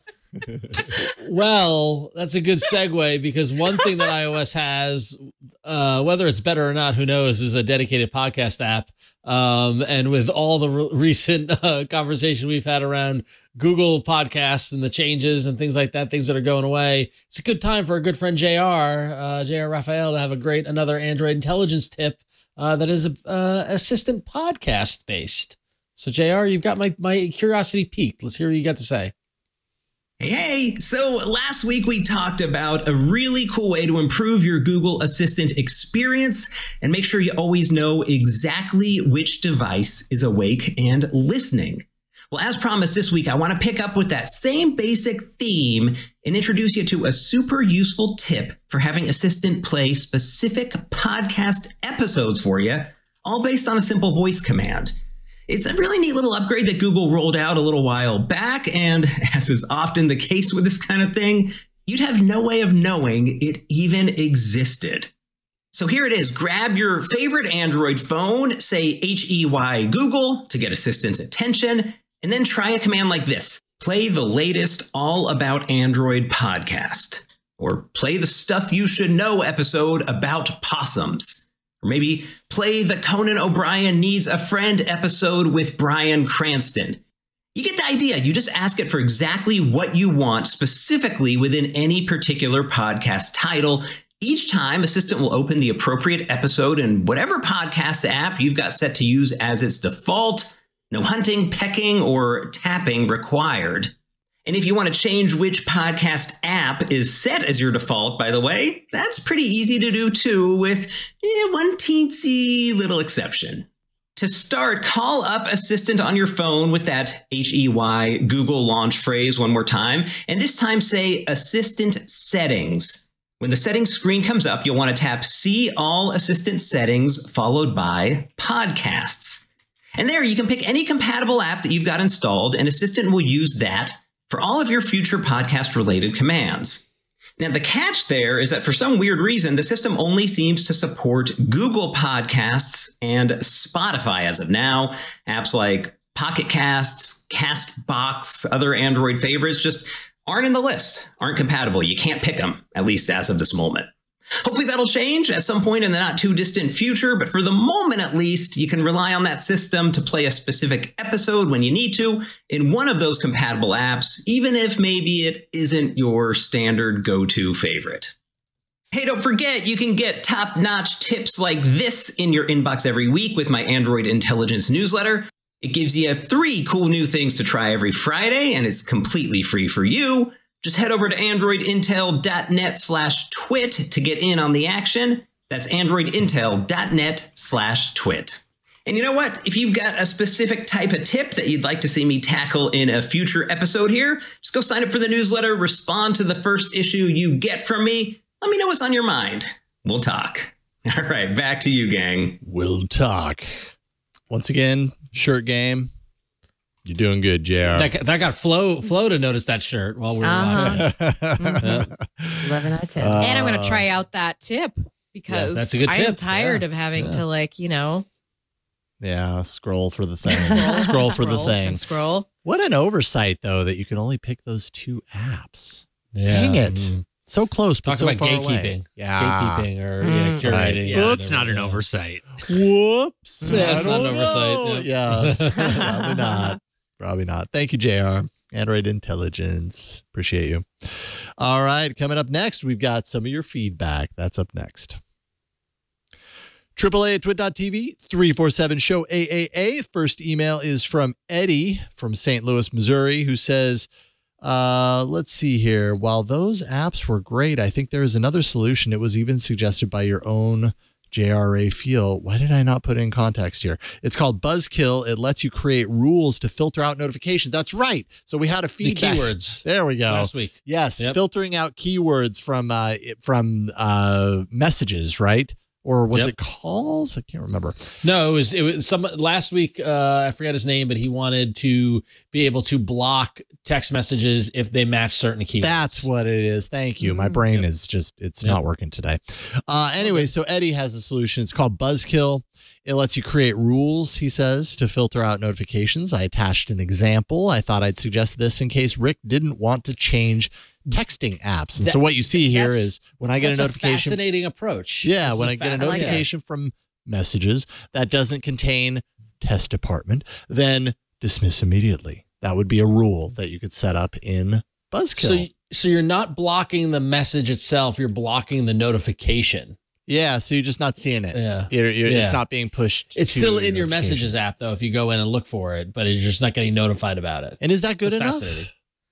Right? I mean, depends. Could be for some people. I feel like that's kind of good enough. Like I think it's a tall order to expect that an app could actually prevent a message from ever actually being delivered to your phone in the first place. You know what I mean? Right. Actually, from a developer standpoint, does that make sense, Win?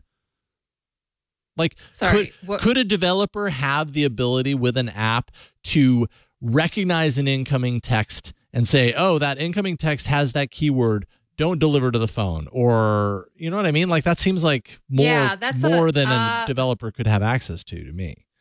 I don't think you can. I mean, you can get a list of notifications, which it's been a while since I looked at notification. So the notification API, y'all, is really hard. It's like a lot. It's very complicated. I don't think you can do that.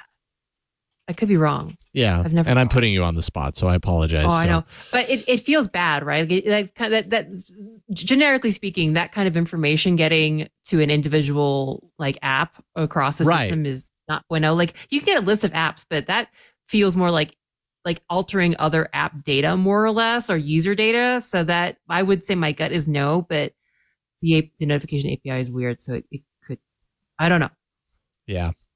Hard to know, but I mean, this seems like a pretty good solution to me, right? Like, if you can't block the message from ever hitting your phone in the first place, make it so that you don't ever have to look at it. So, I mean, because at the end of the day, for me anyways, if I was in this situation, I'm looking for a way to not waste my time, my effort, my energy, my brain power on this thing that I just don't, like that doesn't matter to me. And this would hide it. So that sounds good all to we me. need to do is we need to where is it? Here it is. So we need to pray that Rick from last week, Rick from Denver, Colorado, is listening to this episode and can chime in to let us know if this is a suitable replacement.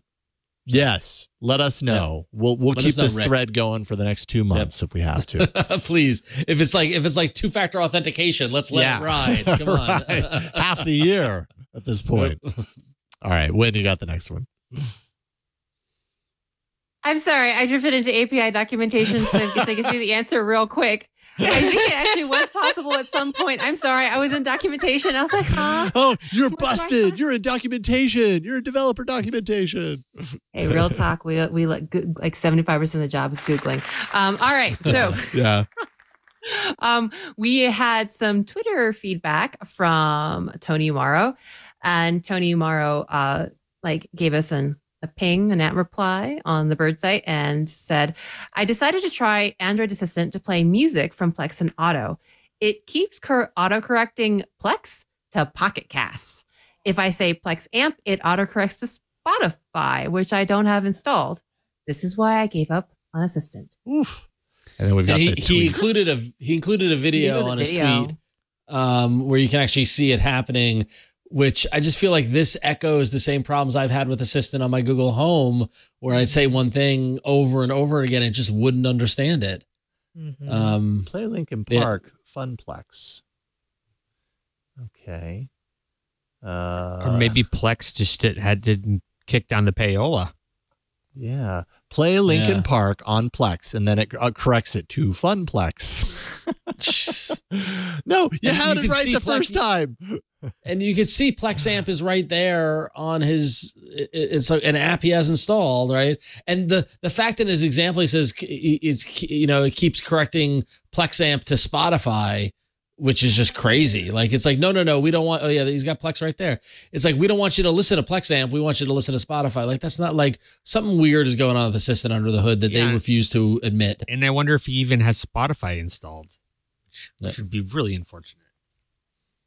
So, yeah, it says autocorrects to Spotify, which I don't have installed, so it doesn't have it installed. That's crazy. That's weird. Yeah. I mean, things like that sometimes happen with Assistant. It's like, why do you keep correcting this to that? Like, and I've had the same situation where it like puts the words on the screen and they started correct, and then it like switches to something completely different. I'm like, no, go back. Yep. That's what I wanted. Anyways, that's frustrating. Frustrating, y'all. All right. Thank you for, tweeting that. I guess you didn't send that in, but thanks for tweeting us at Gizmo. All right, Flo, you have the honors this week. I am so very elated to say that this week I am reading the email of the week. And you guys will have to let me know if you ever stop doing that. Please don't stop doing that. That's like really fun. We won't. Thanks, Burke. Thank you, Burke. Thank you. It's a highlight. All right. So this one I'm excited to opine on. Here we go. Having had a family gathering today, I also got to see my little cousins again. The meeting was not that eventful until my 5-year-old cousin saw my phone and proudly and correctly identified it as a Pixel 6a. Asking her how she knew, she told me that she had seen the camera. I guess the astronaut look has its perks too. Then my other cousins caught wind of this conversation and wanted to try the magic eraser, which kept them busy for quite some time. This really surprised me, since they are not techie people at all, and I never had anyone comment on my phone. It seems like Google's marketing and branding teams really did a great job, since they, even though they come from an Apple household, did not only correctly identify the device, but also know one of its differentiating features. Mind you, that they probably haven't seen the Super Bowl ad either, because we live in Germany. What's that like? It feels good to know that with Gen Z in the US not wanting to be associated with Android, they have some real word of mouth here in Europe. Since for obvious reasons, I can't attach a picture of them playing with the magic eraser, I'll attach one from which they have removed themselves. It's not perfect by a long shot, but they didn't care. Greetings from a listener that has been with you for almost a year now, Sebastian. Nice. Welcome, Sebastian. And then do we have that photo? To we show? have that photo. It's in the doc. For video listeners, we'll be able to see how there are no kids in this photo because they removed themselves from it. They removed themselves. Once children should be seen and not heard. I'm sorry, that's terrible. Actually, I don't think that way about children. Maybe some of them. I would like to comment first of all. So, there we go. Oh, that's really nice. Where were they? They were probably at that bottom. And that's very area. European, by the way. I have to say, I really do appreciate the very European tapestry. You can tell where they were because there's all these little scrubby marks. Yeah, down there. But still, that's pretty interesting. Like they were how old, and they like recognized the phone and the feature. Oh, 5-year-old? My goodness. Yeah, one of them was 5 years old. She's the one that recognized the Pixel 6a and said, that's a Pixel 6a. That's crazy.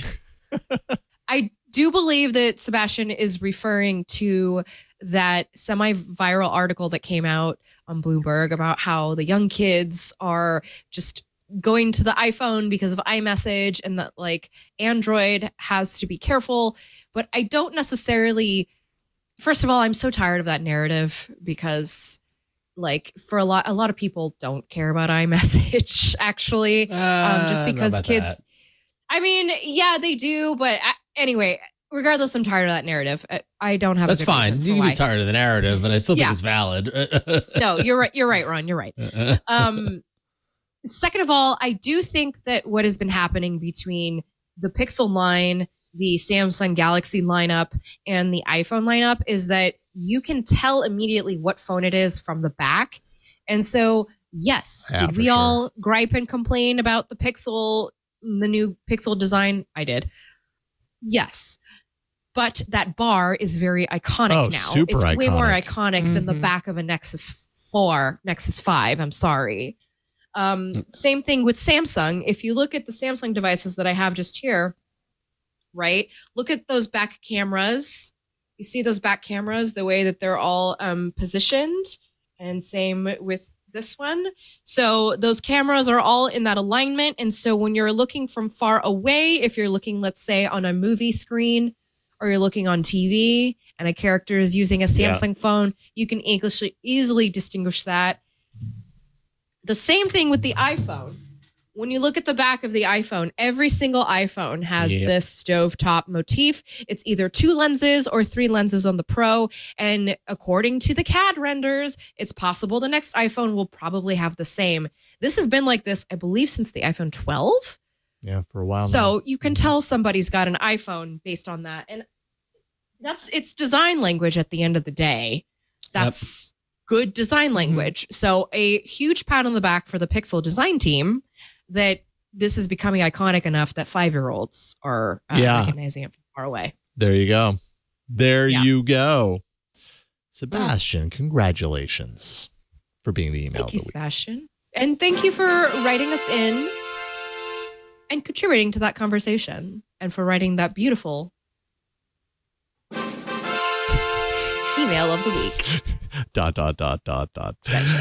Yes. All right. We have done it. We have made it to the end of this episode. A little supersized today. It's a little late. I can tell Ron's about to fall asleep. So we'll wrap things up here.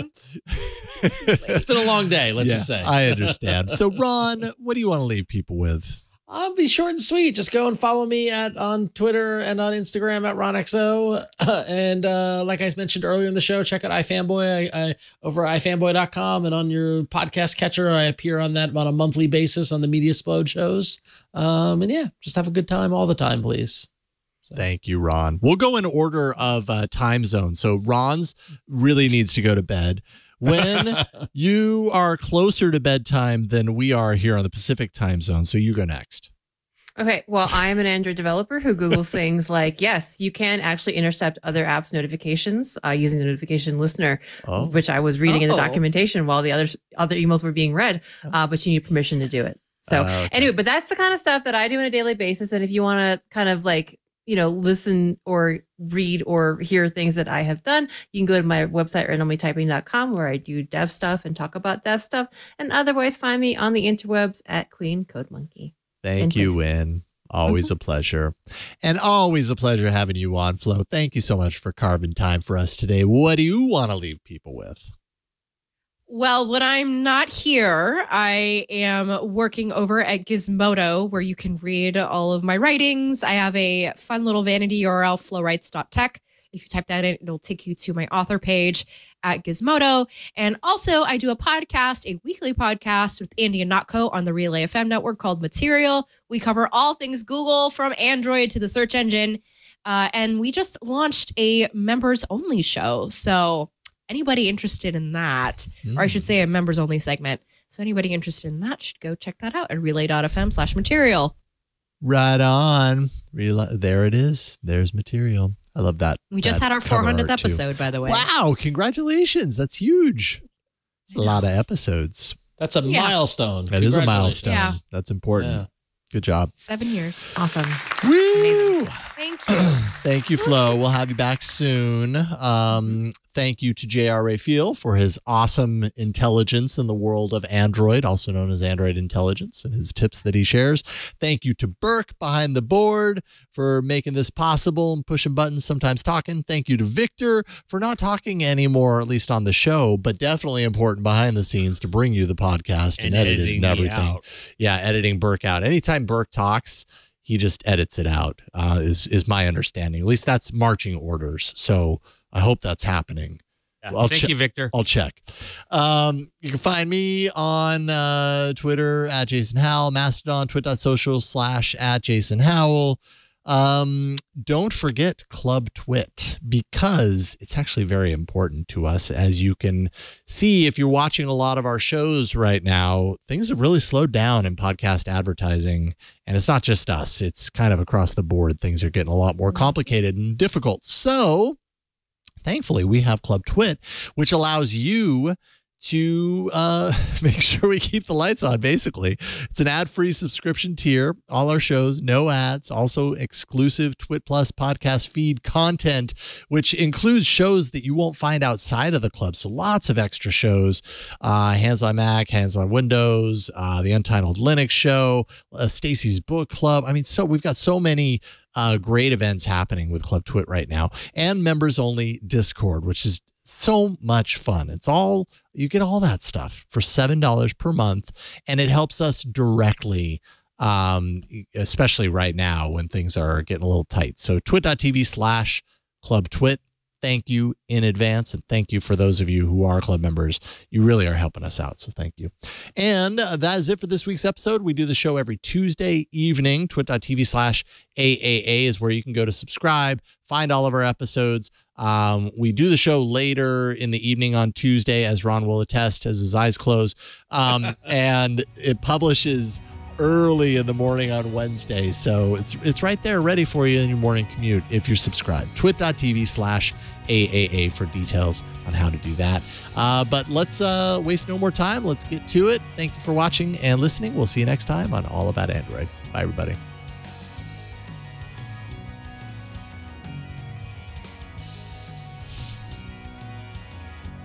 What were you dancing to when? Just the music in my heart, Jason. Hey, I'm Rod Pyle, Editor-in-Chief of Ad Astra Magazine, and each week I join with my co-host to bring you This Week in Space, the latest and greatest news from the final frontier. We talk to NASA chiefs, space scientists, engineers, educators, and artists, and sometimes we just shoot the breeze over what's hot and what's not in space, books, and TV. And we do it all for you, our fellow true believers. So whether you're an armchair adventurer or waiting for your turn to grab a slot in Elon's Mars rocket, join us on This Week in Space and be part of the greatest adventure of all time.